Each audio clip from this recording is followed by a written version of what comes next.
افریقہ کے صداؤں سے بھی الحمدللہ میرے مرشد کے فیضان سے اللہ کی صدائیں بلند ہو رہی ہیں، بولیں سبحان اللہ۔ اور بحمداللہ تعالی میرے مرشد پیر و مرشد میاں حضور کا نظر فیضان ہے۔ یہ ہمارا 15واں سالانہ عرس غریب نواز ہے۔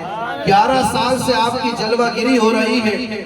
آپ کی سرپرستی میں جس جگہ پر آپ بیٹھے ہیں، میں آپ کو عرض کر دوں، اللہ والے وہ ہوتے ہیں۔ میں نے کہا تم علماء کی صحبت میں رہ کر کتابیں پڑھتے ہو، حلال و حرام کو سمجھتے ہو، جائز ناجائز کو سمجھتے ہو، اچھے برے کی تمیز حاصل کرتے ہو، مگر جب اللہ کے ولی کی صحبت میں آتے ہو، کیونکہ یہ اللہ کا ولی وہ مقام رکھتا ہے جس کے بارے میں رسول اللہ خود فرماتے ہیں حَتَّى يَتَقَرَّبُوا إِلَيَّ، حدیث قدسی ہے کہ یہ ذکر کی برکت سے اللہ فرماتا ہے میرے اتنے قریب ہو جاتا ہے۔